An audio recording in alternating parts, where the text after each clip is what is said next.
Earlier, I spoke to Elliot Ackerman about this. He's an author and former intelligence officer who served in the same CIA-organized unit as the shooting suspect. He's written about the zero units, the vetting process, and Afghans who have come to the U.S. for the Free Press, which is owned by our parent company, Paramount Skydance. Please take a listen.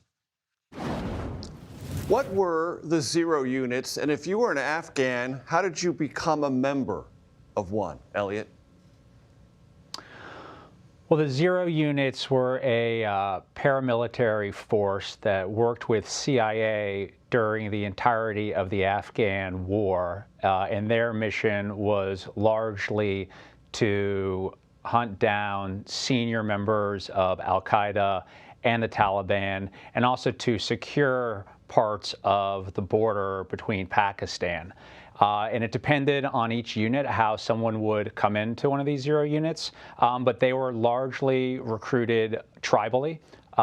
So members of certain tribes would enter a zero unit together. And I think an important distinction as well is the zero units didn't work for the Afghan government. They worked directly for the U.S. government. We have heard a lot in the aftermath of the shooting of the two National Guardsmen here in Washington, D.C. about vetting. What would you say about vetting and zero unit participation? Well, in order to come into the zero units, there was vetting. So anyone who was in one of these units had been vetted. Now, there can be a conversation about whether or not that vetting was sufficient over the long term to come and enter the United States. But these weren't people who had, just stormed onto the airfield at Kabul and hopped onto aircraft during that chaotic withdrawal. And I think in the case of the shooter, not only had there been whatever vetting he received in Afghanistan, there had also been a degree of vetting that occurred once he came into the United States. Obviously, that vetting wasn't sufficient to prevent this act, but the question becomes, what amount of vetting is, and is this ultimately a question of vetting? And as you know, Elliot, the Trump administration has now paused all manner of reviews or re-reviewing everyone who came over from Afghanistan, stopped all special immigrant visa procedures.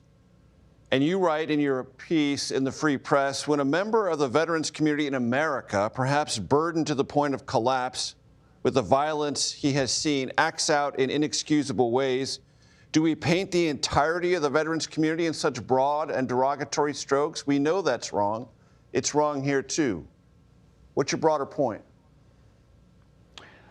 What happened in Washington and the loss of life is a tragedy, and that is, of course, that's true. But it would only be a further tragedy if that is used to categorically demonize a group of people who fought alongside American service members for decades, and in this case, up against some of our greatest adversaries. I was on missions with zero units that went against top 10 al-Qaeda targets alongside members of SEAL Team 6, the U.S. Army Rangers. I think it's also important to note, too, that in the 20 years that zero units fought hand in hand with their American advisors, there was never a single green on blue attack, those type of attacks that plagued other types of American units. So what happened in Washington is absolute tragedy, but let's not make the mistake of categorically using it to demonize Afghans, and particularly to demonize this group of Afghans that fought so closely by our side for so long. Quick reminder from our audience, Elliot, what's a green on blue? Green on blue are these attacks where an Afghan soldier would shoot and sometimes kill an American soldier. Right.